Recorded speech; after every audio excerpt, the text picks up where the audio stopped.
Hello, and welcome to another day.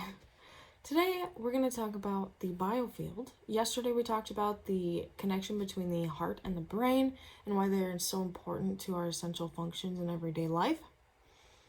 And when you finally sync them up, what you get is a more healthier version of yourself, or access to your biofield.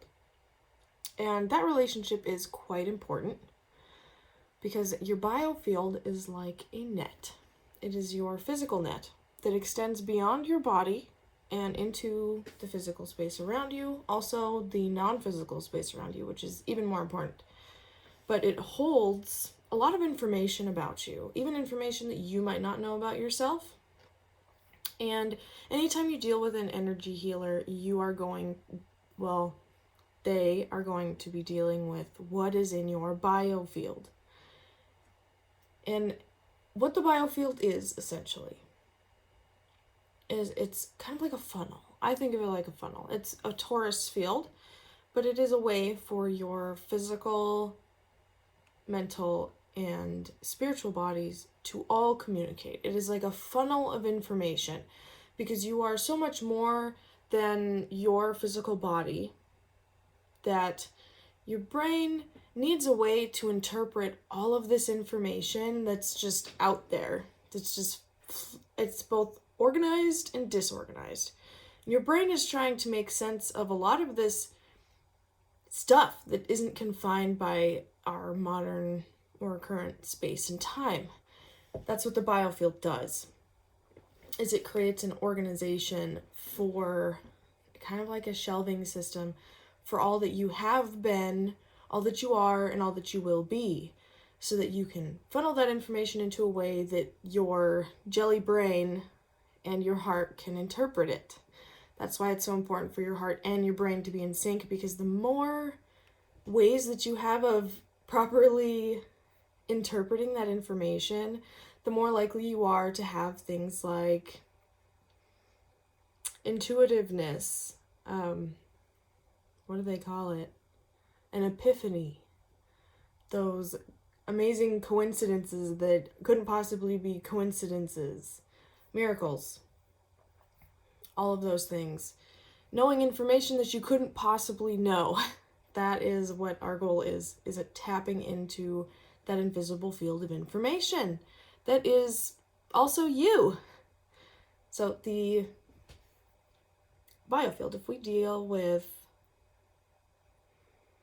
how about we go back to where the biofield came from?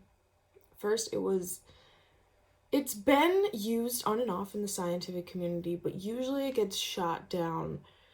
But Eileen McCusick is the first teacher that I found that started using it as a phrase, because she started out as a sound healer. I will use the term sound healer because that's what I associate to it, but essentially she uses tuning forks to bring people back into alignment with themselves.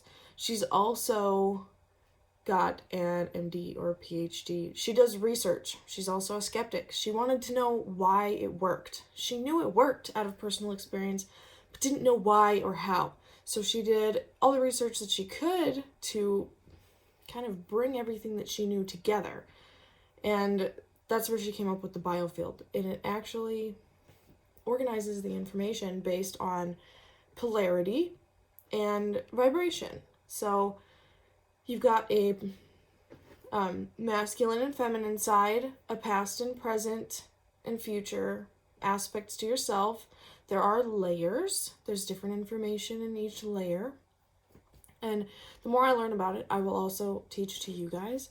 I found that in my energy practice, I also found very consistent information with what she had recorded and found. And other research that I have done online and in reading also confirms this, because I am not the only other energy worker that has found consistent results using that layout that she has set out for us. So it is becoming more precisely mapped for what information where and how we can use it to better heal ourselves. And it comes down to, vibration, and energy. My goal with the Biofield is to teach you how to make it stronger so that you can also learn how to heal yourself. Because I think that every person should know how to heal themselves properly. And it's not just because I think that every person holds the capability to do amazing things. And I don't think anyone should be held back by the prospect of being taught or whether or not they've received an attunement. Because I think that those things are very necessary, but I don't think that you need them in order to succeed. You do need tutelage, but receiving an attunement may not be necessary. But if you didn't already know, my name is Abigail Montgomery, but you can call me Abby. And I am the host of Sixth Strength and Infinite Health. I am a Reiki master, an energy healer. I deal with all things non-physical and physical. We can tap into our intuitive and infinite strength within ourselves, learn how to flex those muscles and use them in our everyday lives. So thank you very much for tuning in. I appreciate your time, and I hope to see you again soon.